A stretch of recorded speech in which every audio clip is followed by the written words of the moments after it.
será fiel en completarla, ¿no? Y dice, si la lucha que enfrentas a tu esperanza tornó ya sin paz, o de tanto esperar, ya perdiendo, tu canción estás. ¿Puedes confiar? Exacto, ¿no? Pero qué bueno que es ese Dios, ¿no? Y saben, ahora va a aparecer una imagen ahí. Una imagen de un pintor muy famoso. Me acordaba del Negro cuando estaba con esta imagen. De Negro porque le encanta la pintura y también puedo pensar en otras personas. No es esa. Y es de un señor que se llamó Rembrandt, ¿sí? En 1627. ¿Sí? Bueno, es de esos grandes pintores que hay por ahí. Que en realidad no. Vamos a sacar esto porque me queda así. Y pintó a. ¿Quién es ese? A ver, no es muy difícil saber. El apóstol Pablo. Bien. Y con la ayuda, ¿no? Y el apóstol Pablo en la cárcel. Y saben que el apóstol Pablo estuvo por lo menos 2 veces en la cárcel. En una primera vez, sí, escribió, por ejemplo, una de las cartas que se llaman cartas desde la cárcel, que fue, sí, Filipenses. Pero otra vez escribió primera y segunda Timoteo. Y Mateo hablaba de Timoteo, justito cuando estaba cerrando la parte de la alabanza. Y hoy vamos a pensar un poquitito en una de las cartas que Pablo escribe a Timoteo, pero la escribe no en su cuando estuvo preso por primera vez, sino cuando estuvo preso por segunda vez. ¿Y cuál es la diferencia entre una y otra? Que la primera vez salió, la segunda vez no salió, sino que fue ejecutado, ¿no? Le cortaron la cabeza, ¿sí? Porque el emperador que estaba en ese momento, ¿sí? Que tenía una persecución tremenda contra los cristianos, bueno, fue una de las maneras que decidió, ¿sí? Para matar a Pablo, que no lo crucificó porque Pablo era ciudadano romano y a los ciudadanos romanos no se los podía crucificar, ¿sí? Solamente cortarle la cabeza, era como un beneficio, ¿sí? Porque no era una muerte tan deshonrosa y ni de tortura. Ahora, yo cuando miraba esa imagen, por supuesto fue hecha, es una pintura, hecha 1600 años después de lo que pasó, y yo digo, ¿qué transmitía el pintor? ¿Qué ven ahí, ¿sí? en Pablo? Entonces, ¿qué palabras se le vienen a ustedes que se pueden observar de Pablo ahí? Pueden hablar. Hoy viene complicado.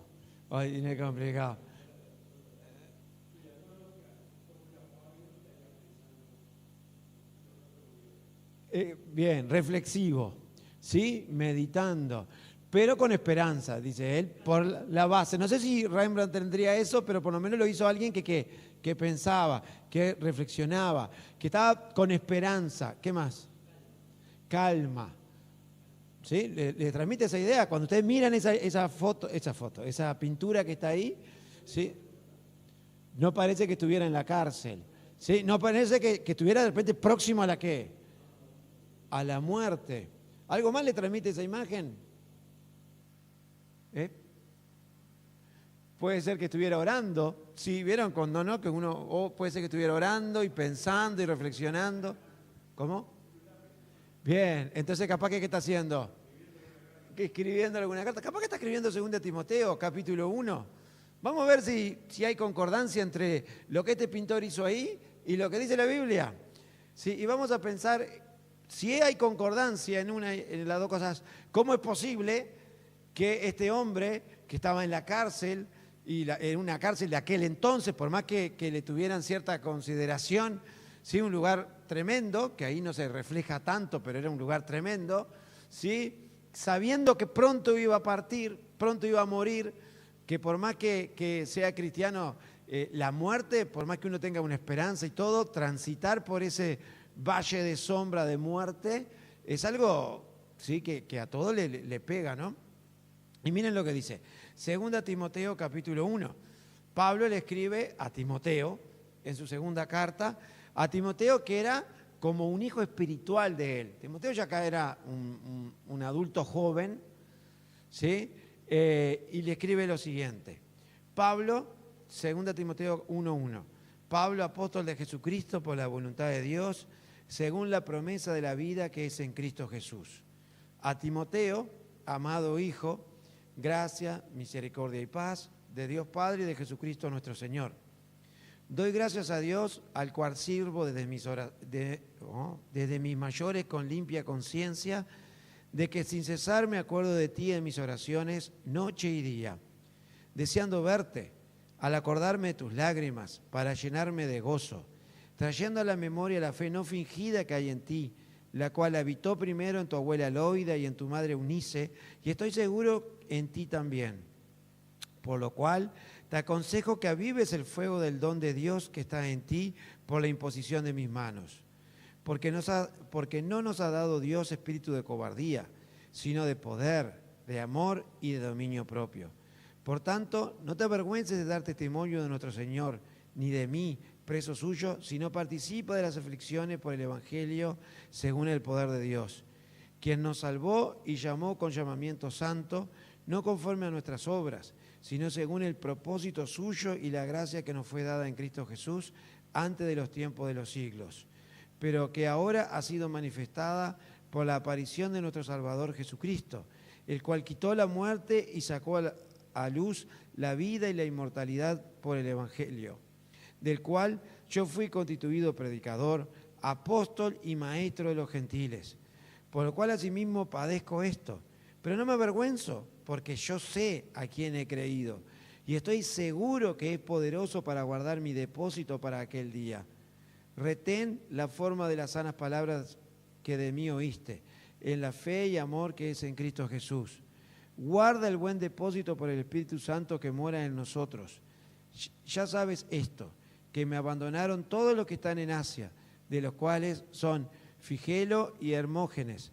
Tenga el Señor misericordia de la casa de Onesíforo, porque muchas veces me confortó y no se avergonzó de mis cadenas, sino que cuando estuvo en Roma me buscó solícitamente y me halló. Concédale el Señor que haya misericordia acerca del Señor en aquel día. Y cuánto nos ayudó en Efeso, tú lo sabes mejor. Bien, lo leí un poco rápido, ustedes después lo pueden leer más lento, pero es interesante, ¿no? ¿Concuerdan un poquito esa imagen con lo que Pablo escribió acá y como él mismo habla de él? ¿Sí o no? Sí, ¿no?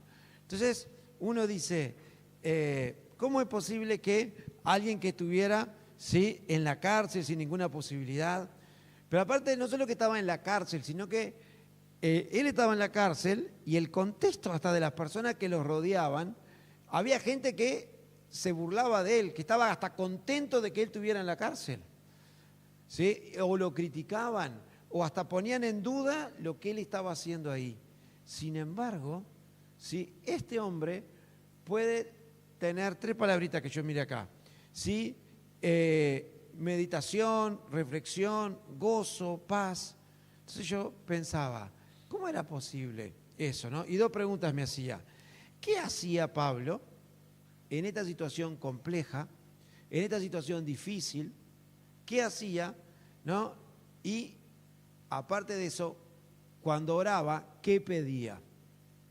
Esas son las 2 cosas que vamos en principio a pensar juntos. Naturalmente, cuando uno está en una situación como la de Pablo, ¿qué hace? ¿En quién piensa? En uno, ¿no? ¿Sí o no? ¿No? ¿Qué concepto tiene de uno mismo? Muy bien. ¿Están de acuerdo con Artemio?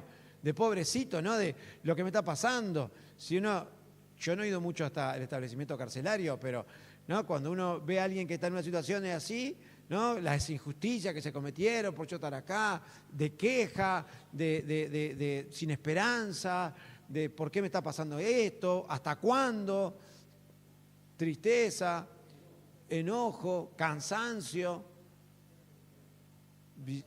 bien, una cantidad de cosas. Pero sin embargo, Pablo muestra algo totalmente distinto. Y uno dice, ¿Pablo era humano? ¿Sí o no? ¿Sí? Igual que tú y yo. Entonces, en la Biblia nos quedan estos ejemplos para que nosotros nos demos cuenta que podemos llegar a experimentar y vivir de la misma manera que vivía Pablo, pero si seguimos el modelo y los ejemplos que Dios nos deja en la Biblia. Entonces, miren lo que dice el versículo 3. A ver, ¿quién me puede decir según 1:3 qué era lo que hacía Pablo en esa situación? El tipo estaba preso, ya sabía que no iba a salir, que no iba a volver a las personas, a ver a las personas que amaba.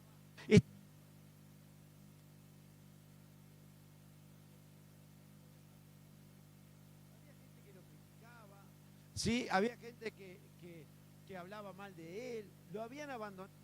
El versículo 15, ya sabes esto, que me abandonaron todos los que están en Asia, ¿sí?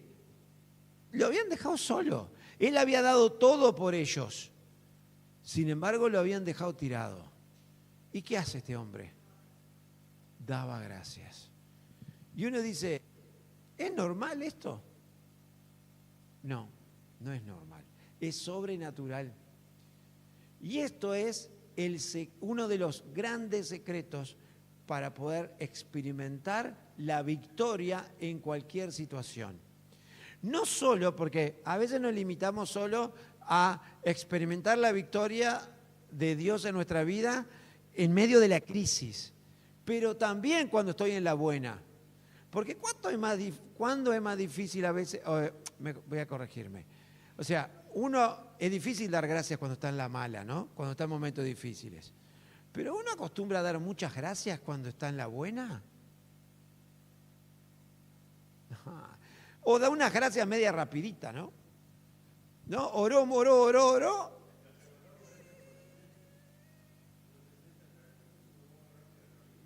Exacto.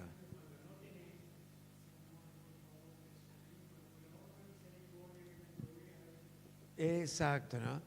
Entonces, pensar en eso, ¿no?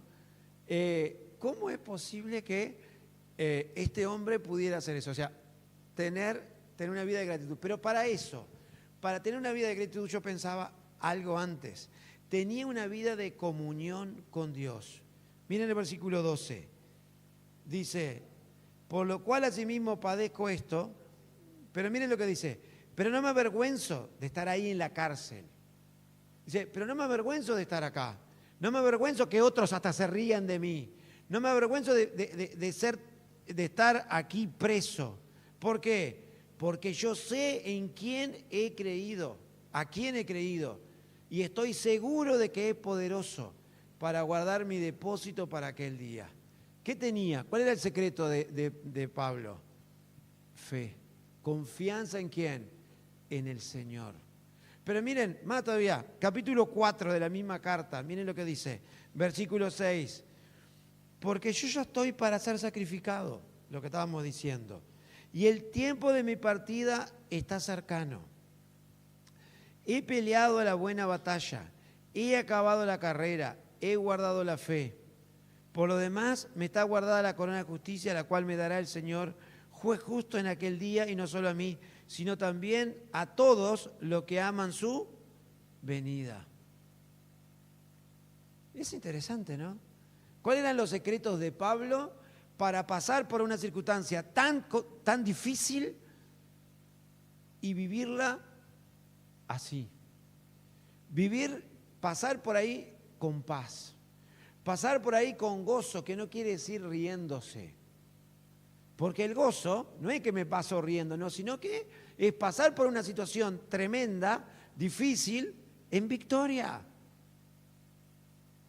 ¿Sí? Realmente como teniendo control de esa situación. Y eso es por la comunión que él tenía ¿con quién? Con el Señor. Y la esperanza de que ¿qué? De que pronto el Señor iba a venir ¿a qué? A buscarlo. Pero miren, otro versículo que también está ahí, versículo 17. Miren cómo habla de esto, dice, pero el Señor estuvo, 4:17, pero el Señor estuvo a mi lado y me dio fuerzas para que por mí fuese cumplida la predicación.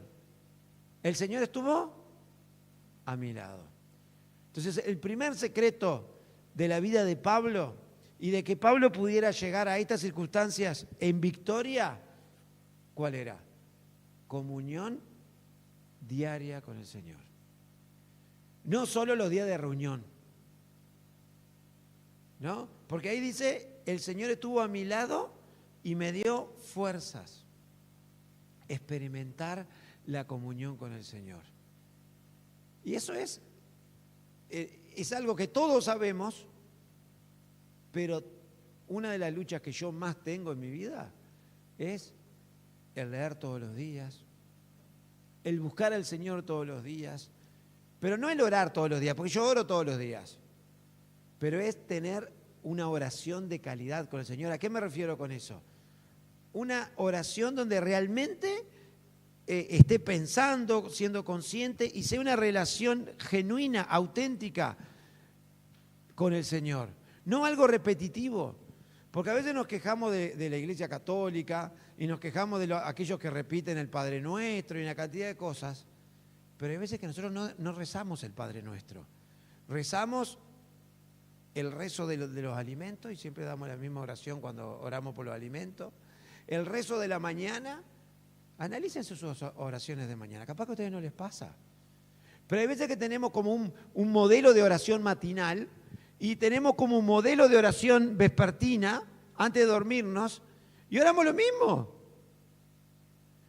O durante el día oramos por las mismas cosas y como que el Señor está diciendo, pero siempre me dices lo mismo. Y nos olvidamos de que el Señor está ahí al lado mío, ¿sí? Para que yo comparta con Él no solo los temas que me preocupan, más cosas. Lo haga parte de todos mis asuntos. Entonces, ese es el primer secreto que tenía Pablo, que lo lleva a que él aprendió a la importancia que tenía el ser agradecido, ¿no? Ahora, miren qué interesante. ¿Por quién daba gracias? Dice ahí, doy gracias a Dios porque yo logré llegar hasta acá vivo, porque yo logré ser fiel al Señor. ¿Dice eso? ¿Cuál es el secreto? ¿Doy gracias por quién? Sí, pero ¿qué dice ahí? Sí, pero ¿de qué? ¿Da gracias de qué? De servir al Señor, pero ¿de qué más? ¿De qué dice? ¿Qué hace en las oraciones? Doy gracias al Señor, porque, a ver, dice, vamos a pensar juntos.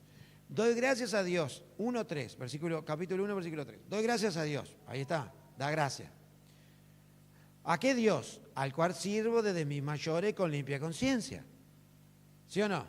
¿Y de qué da gracia? ¿Por quién da gracias? ¿Qué dice ahí? De que sin cesar me acuerdo de ti en mis oraciones día y noche. Y yo digo, qué distinto, ¿no? Muchas veces nosotros damos gracias o pensamos en quién, en nosotros. Piensen, ¿qué porcentaje de las oraciones de ustedes y de mis oraciones se encargan de mí? ¿Y qué porcentaje de mis oraciones me encargo de los demás? ¿A qué somos propensos cuando estamos tristes, cuando estamos en dificultades o cuando estamos pasando por un momento difícil? ¿A qué somos propensos? ¿A orar por quiénes?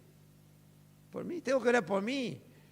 Ahora, ¿saben cuál es el secreto? Y una buena acción es agarrar y empezar a pensar en los demás. Porque el Señor dice que lo que nos hace bienaventurados es dar más que recibir. Es pensar en los demás y no pensar en uno mismo. Y cuando yo empiezo a orar dando gracias por la obra que Dios ha hecho en otros y por los problemas de otros y por las situaciones de otros, como que Dios me empieza a abrir la mente. Y ahí me empiezo un poquitito a olvidar de mí y me dejo un poquito de mirarme a mí mismo y mis problemas, mis asuntos, lo mal que estoy, lo triste que estoy, lo que me está pasando a mí, que nadie me viene a visitar o no sé qué. Y empiezo a ver que, pero yo tampoco voy a visitar a fulanito y a sultanito. Y tampoco oro por otros. Y ahí me el Espíritu Santo trabaja en mí, sí, que me hace empezar a ver las cosas distintas. Entonces yo lo primero que veía acá en Pablo era, pero caramba, este hombre que estaba en una situación tremenda, que le era totalmente lícito y comprensible que pensara solamente en él y orara por él, y hasta que estuviera medio diciéndole a Dios, ¿hasta cuándo Dios vas a permitir que esté acá? El hombre que hacía, primero, tenía una comunión íntima con el Señor, no se quejaba, pero aparte daba gracias por la vida de los demás, por el obrar de Dios en los otros. Miren, versículo 3, ya vimos, versículos 16 y 18. Miren cómo oraba por los demás. Tenga el Señor misericordia de la casa de Onesíforo, porque muchas veces me confortó y no se avergonzó de mis cadenas. Bueno, 18. Concédele el Señor que haya misericordia cerca del Señor en aquel día. ¿Vieron? Se ocupaba de orar por los demás. ¿Cuánto oramos por los demás? Orar por los demás nos trae gozo. Orar por los demás nos desenfoca en nosotros, nos hace enfocarnos en el Señor y nos sitúa en el lugar correcto. Entonces, qué importante que es eso, ¿no? Y es una de las lecciones que aprendemos acá. ¿Estás triste? ¿Estás agobiado por la situación que estás viviendo? ¿Estás como que te sientes apagado? Empieza a dar gracias. Primero, empieza a dar gracias por Dios, por los atributos de Dios. Una lista, agarra una hojita y empieza a anotar y da gracias por cómo es Dios. Cómo ha sido Dios contigo, pero después no pares en ti. Empieza a dar gracias por la vida de los demás. Y por las cosas que Dios ha hecho en los demás. Y ahí, ¿sabes qué? El Espíritu Santo, porque esto es algo sobrenatural, ¿eh? No es algo racional. No es algo, humanamente hablando, esto uno dice, mira si por orar así va a pasar esto. Sí, es lo que nos enseña la Biblia. Porque ¿quién está dentro de aquellos que hemos creído en Cristo? El Espíritu Santo. ¿Y quién es el que empieza a moverse dentro tuyo y a ponerte a hacer que tu espíritu vibre y vea el obrar de Dios en los demás y te goces del obrar de Dios? Y empieces a ocuparte de las necesidades de los otros. El Señor. Porque hay otros que se van a ocupar de ti también. Entonces, eso es interesante. Miren, otra cosa, un tercer punto. O sea, uno era agradecido, ¿sí? Agradecido por la vida de los demás. Se interesaba en los demás. Pero aparte de eso, algo más que tenía. Estaba ahí en la cárcel. No solo que no pensaba en él, sino que agradecía por la vida de los demás, oraba para que le fuera bien a los demás, pero aparte tenía una preocupación muy grande y era uno de los motivos de oración. Capítulo 4, versículo 1. Miren lo que le dice Pablo a Timoteo. 4:1. Te encarezco delante de Dios y del Señor Jesucristo, que juzgará a los vivos y a los muertos en su manifestación y en su retiro. ¿Qué? Prediques la palabra. En vez de estar preocupado en él, en cómo iba a seguir su situación ahí en la cárcel, cómo iban a ser sus últimos días ahí en la cárcel, ¿cuál era su preocupación? Que se siguiera predicando el Evangelio. Y yo les pregunto, primero a mí, no quiero que me contesten, ¿cuánto nos ocupa y nos preocupa que se predique el Evangelio? ¿Cuánto oro? ¿Cuánto he orado yo por Maldonado? Esta semana he orado bastante por lo que está pasando con la campaña allá en Maldonado para que Dios actúe. He orado para que el enemigo, Satanás y los demonios, que Dios los detenga en lo que quieran hacer allá. He orado para que, estos días, mientras estoy mirando, de repente, ¿han mirado ustedes en YouTube las reuniones? ¿Sí o no? Bueno, o a la hora de la reunión. ¿Has orado? ¿Te has detenido a orar por el que está predicando? ¿Te has detenido a orar para que Dios esté obrando en las personas que están ahí en la carpa para que puedan entender el Evangelio y creer? Pero aparte de eso, en todas las preocupaciones que tienes en el día a día, de pagar las cuentas, de esto, de lo otro, de cumplir con esto, de hacer aquello, de arreglar tu casa, de comprarte tal cosa, de estudiar tal otra, ¿estás preocupado para que se predique el Evangelio? ¿Cuándo fue la última vez que predicaste a una persona de Cristo? No quiero que me contestes. ¿Cuándo fue la última vez que oraste? Yo estaba en casa hoy y pensaba en esto, no digo, caramba, estoy orando poco por mis vecinos. Y a veces oramos poco por las personas que estamos todo el día con ellos. Dios permite que estemos a veces muchas horas con algunas personas. Y hablamos de 400.000 temas. ¿Les predicamos? Eso no quiere decir que estemos como pesaditos, ¿no? Pero estoy orando y esperando y diciéndole al Señor, ayúdame a estar atento para que en algún momento, cuando surja la oportunidad, pueda meter un bocado, quiero decir, pueda anunciar a Cristo. Es una preocupación en mí. No sé, en febrero del año que viene, la carpa viene para acá. ¿No? Va a haber una campaña en Rocha. Ya tenemos que empezar a orar por eso. Porque es una gran oportunidad, ¿sí? Para poder predicar el Evangelio. Pero también ahora. Entonces, estas tres cosas, ¿no? Pablo, ese hombre que estaba ahí, ¿qué le preocupaba? Estaba tan preocupado en él. ¿En qué estaba su victoria? ¿Por qué él podía decir, sí? ¿Se acuerdan en Filipenses? Regocijaos en el Señor, otra vez digo, regocijaos. Estén gozosos en el Señor. ¿Y Pablo desde dónde dice eso? Desde la cárcel. Es sobrenatural, hermanos. Dios puede hacer que no importa la circunstancia en la que estoy, aún en una circunstancia extrema, a punto de morirme, comido por un cáncer, vamos a ponerle, yo puedo tener paz y disfrutar de Dios. O en circunstancias económicas tremendas, también puedo disfrutar de Dios. Cuando sigo los ejemplos que Él nos da. Mira, hace unos clics ahí. Sobre la gratitud, sí, otro más. ¿No? Algunos versículos. Que gobierne en sus corazones la paz de Cristo, la cual fueron llamados en un solo cuerpo y sean agradecidos. Miren la importancia que Dios le da a ser agradecido. Otro clic. Dedíquense a la oración. Perseveren en ella con agradecimiento. Allí tenemos dado vuelta nuestro pizarrón de oración del martes. A mí a veces me da vergüenza. ¿Y saben qué es lo peor? Que a veces me siento ahí a pensar, ¿por qué me podría dar gracia? Y no me sale. Terrible lo mío. Somos desagradecidos. Y el ser desagradecido, ¿saben lo que trae? ¿Saben lo que pasa cuando yo no soy agradecido? Sí, y trae queja.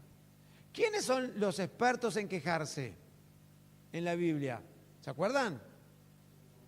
Los inconformes. El pueblo de Israel. El pueblo de Israel era un pueblo quejoso y desconforme, inconforme. ¿Por qué? Continuamente estaban quejándose y protestando y peleando contra Dios. ¿Y de qué se olvidaban? De agradecer todo lo que Dios había. Y cuando yo me olvido de agradecer, ¿sí? Achico a Dios, encojo a Dios y su poder y agrando otras circunstancias. Otro clic. Miren, este otro versículo más. Den gracias a Dios en toda situación. Y uno dice, pará, Jorge, en toda situación. Si tú estuvieras viviendo lo que yo estoy viviendo, que no sé cómo llegué a la reunión, si tú estuvieras en mi situación, Que aparte parece que estoy más solo que el uno, porque tú no estás en mis zapatitos, en mis championes. Pero eso no lo dice Jorge, no te equivoques.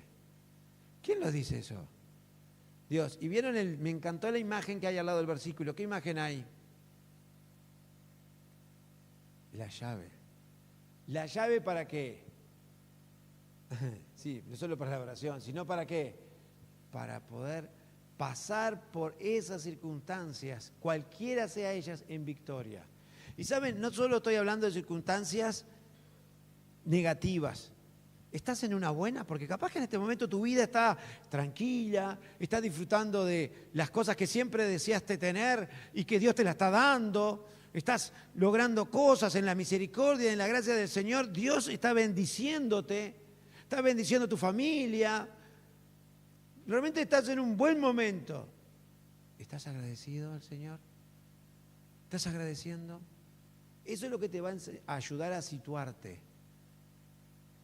Cuando uno es agradecido, tiene el tamaño que tiene que tener. Ni se achica mucho y las circunstancias lo agrandan, se agrandan tanto, ni se enorgullece. Está en el lugar justo. El secreto es aprender a ¿qué? A ser agradecido. No solo por lo mío, sino por lo demás. Otro clic. No se preocupen por nada. Miren lo que dice. Sobrenatural total, ¿no? No se preocupen por nada. Estamos todos locos. Dice, más bien oren y pídanle a Dios todo lo que necesiten y sean agradecidos. Así Dios le dará su paz. Esa paz que la gente de este mundo no alcanza a comprender. Esa paz que tenía Pablo en la cárcel.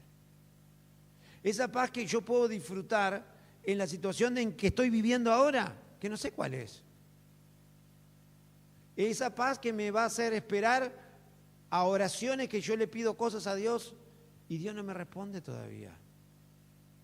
Esa paz, por ejemplo, que los padres de Amalia pueden llegar de esa niña de 3 años que tiene cáncer, y yo oro a Dios para que ayude a esos padres en sus pensamientos a experimentar la paz de Dios. Y ellos pueden dar gracias a Dios en una circunstancia así. Claro que sí. Claro que sí. Y es difícil, ¿no? Pero es sobrenatural, claro que es sobrenatural. Y es un fruto del Espíritu. ¿Sí? Dice, pero que protege el corazón y el entendimiento de los que ya son de Cristo. Y me encanta esa parte. Cuando uno es agradecido, el agradecimiento, el ser agradecido por mí, pero por los demás, y uno empieza a dar gracias a Dios por lo que está pasando con otros y lo que Dios está haciendo, y empieza a dar gracias a Dios por quién es Él, Dios manda una cobertura a tus pensamientos, protege tus ideas, te libra del obrar de Satanás, porque mientras estás orando y agradeciendo al Señor y tienes una actitud agradecida al Señor, a pesar de las circunstancias, el Espíritu Santo trabaja en tus pensamientos y te los cuida y te ayuda a no tener ideas que son humanas, que son carnales o que son diabólicas. Eso hace Dios. ¿Lo crees? Yo no sé cómo estás viviendo, pero tenemos que aprender a ser agradecidos. Pero no solo por mí, ser agradecido también y pensar en quién, en los demás. Otro dice, amados hermanos, no podemos más que agradecerle a Dios por ustedes, porque su fe está floreciendo y el amor de unos por otros creciendo. Y saben, cuando uno empieza a orar y dar gracias por lo que Dios está haciendo en los hermanos, la fe de uno crece. Y Dios pone gozo en el corazón. Entonces yo empiezo a mirar la vida de mis hermanos y digo, ¿y por qué fulanito? ¿Por qué puedo dar gracias? Por tal cosa. Y Dios te reconforta el corazón. Humanamente hablando, uno, ¿qué le parece que tendría que hacer? ¿Pensar en quién? En uno. Sin embargo, la Biblia, a contrapartida de lo que te enseña este mundo, te enseña a ser agradecido y a pensar en quién, en los otros, en los demás. Da gracias por lo que Dios está haciendo en los demás. Aprende a ver la obra de Dios en el otro. Eso es alucinante.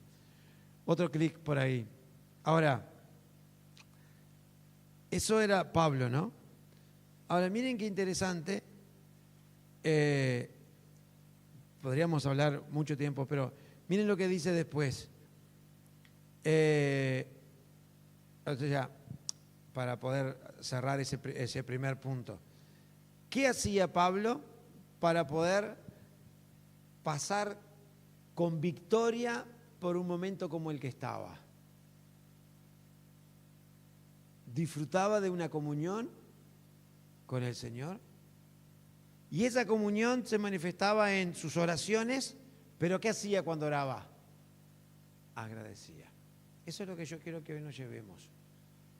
Que veamos cómo estamos en nuestra oración, por supuesto, pero en lo que es agradecimiento.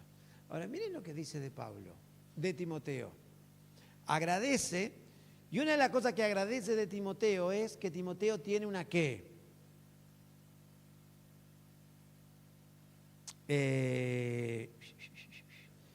Versículo número 5. Trayendo a la memoria la fe no fingida que hay en ti, la cual habitó primero en tu abuela Loida y en tu madre Eunice, y estoy seguro que en ti también. Y saben, qué interesante que es esto, ¿no?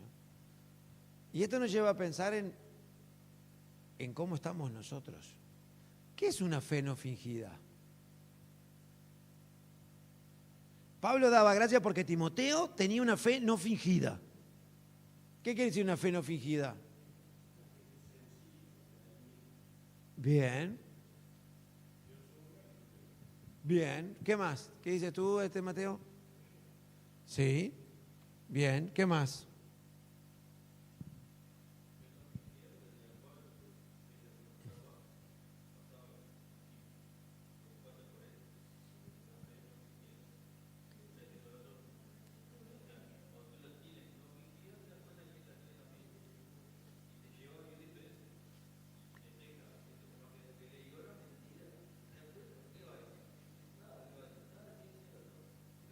O sea que hay una concordancia entre qué? En acción y qué? Entre lo que dice y lo que hace. Bien. Perfecto. Aunque se miente, ¿no?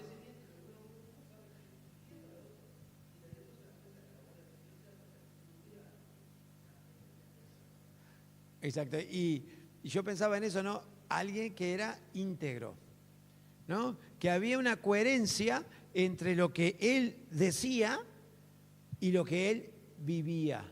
Aunque Timoteo, cuando uno lee la carta de Timoteo, era alguien con muchas debilidades.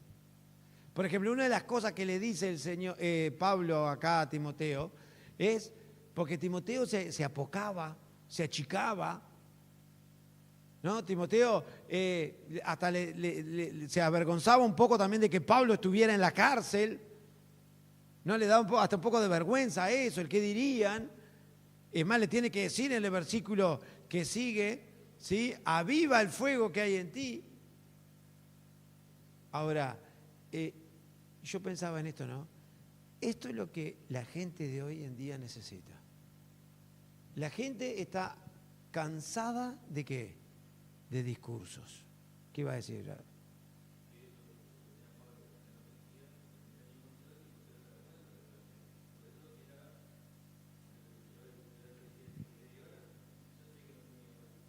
Bien.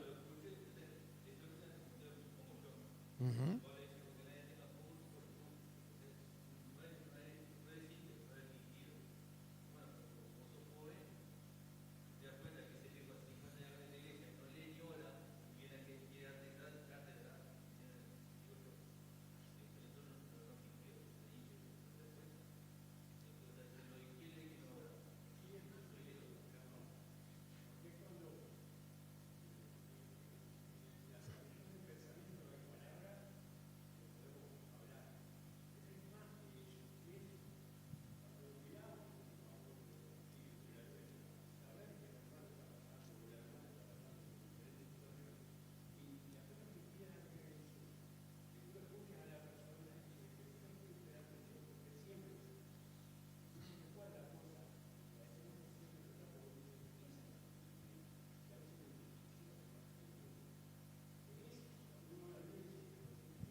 Sí, sí, sí, sí.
Y la fe de la familia.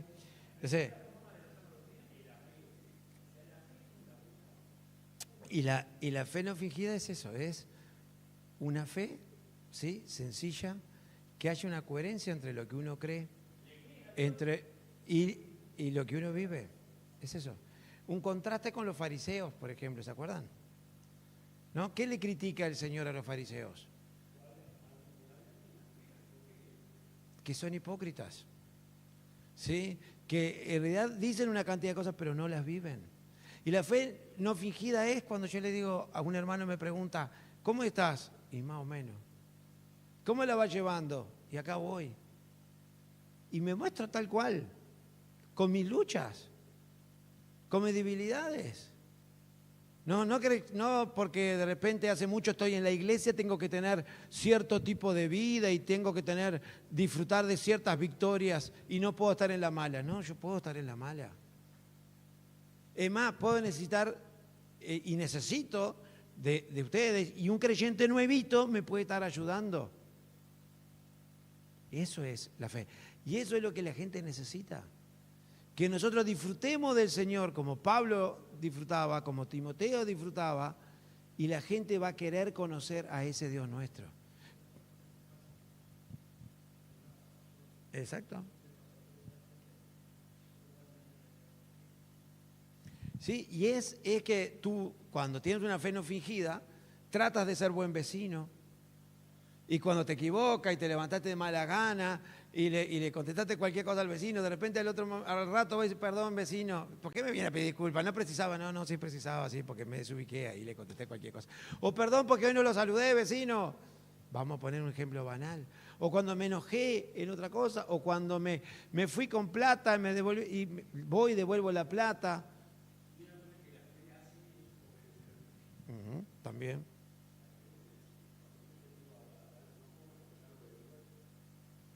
Sí.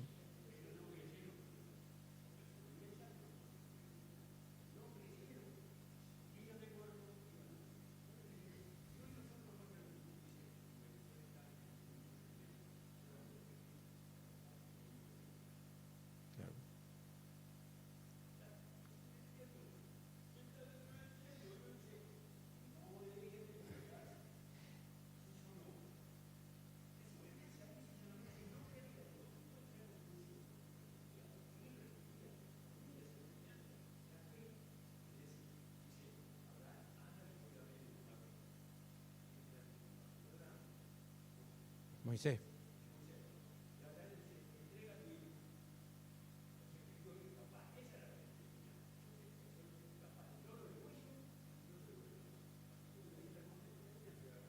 Y la fe genuina se ve en la fe no fingida de este sentido, ¿no? Como decía hoy Mateo, la verdad que no tenía ganas de venir a la reunión, ¿no?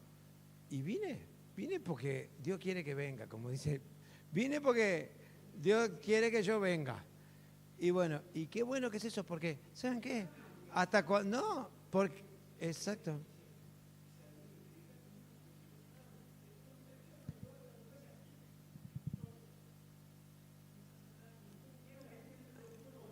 Exacto. Y que otro haya venido sintiéndose mal, y me dice, pa, qué bueno que yo vine. ¿No? Y te hace ver, y te hace dar gracias, Señor, pero si este que andaba peor que yo, vino, y yo que andaba bárbaro, y pa, Señor, perdóname. Y te acerca el Señor, Luis.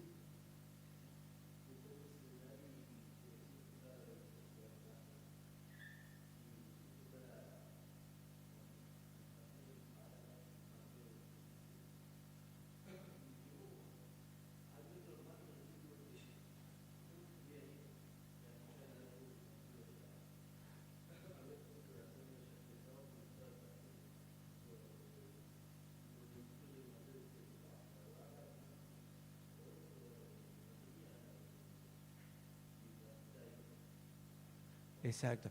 Y esa es la fe no fingida. Que seamos auténticos. ¿Sí? Auténticos. Y una fe que nos lleva a la obediencia, pero en una obediencia como luchándole. Mira, el domingo vamos a ver eso también. Es lo que le pasaba a los discípulos, ¿no? Ellos amaban al Señor, pero metían la pata hasta allá abajo, ¿no? Entonces, y claro,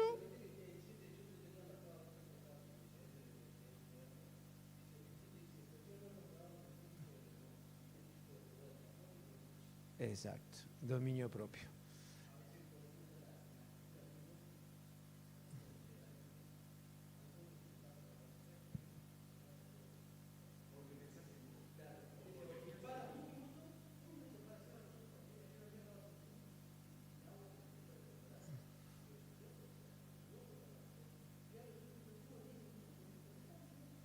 Claro, porque volvemos a lo mismo. Cuando empiezo a ser agradecido, empiezo a ver esas cosas y el Señor me abre los ojos y dice, ven, no pienses en lo que no tienes, piensa en lo que tienes. Y eso te va a enseñar a disfrutar de otra manera. ¿Oramos para terminar?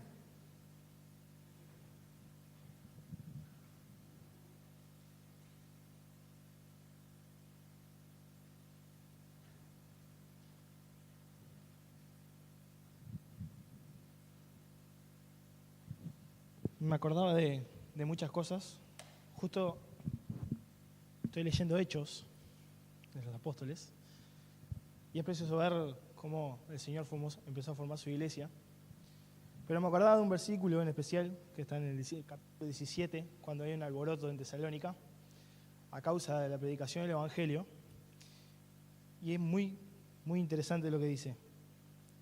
Entonces los judíos que no creían, teniendo celos, tomaron consigo a algunos ociosos, hombres malos, y juntando una turba alborotaron la ciudad. Y asaltando la casa de Jasón, procuraban sacarlos del pueblo. Pero no hallándolos, trajeron a Jasón y algunos hermanos ante las autoridades de la ciudad, gritando, estos que trastornan al mundo entero, también han venido acá. Me acuerdo de eso. Estos que trastornan el mundo entero, han venido acá. Eso también es un ejemplo de fe, ¿no? De fe no fingida. Y cuando leí este capítulo, pensaba, sería bueno que los demás dijeran esto de nosotros. Estos que trastornan el Uruguay, o el departamento, o la ciudad, también están acá. Así que quería decir eso antes de orar. Oramos. Señor Dios que estás en el cielo, te damos gracias por este tiempo en el cual tu palabra ha sido expuesta. Señor, tú conoces nuestros corazones, tú conoces cada situación que cada uno de nosotros está pasando y nada es oculto delante de ti, a pesar de que nosotros a veces queremos ocultarlo. Ayúdanos a tener una fe no fingida. Ayúdanos a acercarnos a ti, a confiar en ti, sabiendo que tú tienes en control de todas las cosas, que cuidas de nosotros, que podemos echar nuestra ansiedad sobre ti, sabiendo que tú cuidas de nosotros, Señor. Tú conoces a cada hermano, conoces mi corazón. Ayúdame a tener una fe no fingida y a poder reflejarla hacia otros para que otras personas te conozcan, Padre. Dejamos esta reunión en tus manos. Ayúdanos a reflexionar en lo que hemos escuchado y a meditarlo en nuestro corazón. En nombre del Señor Jesús.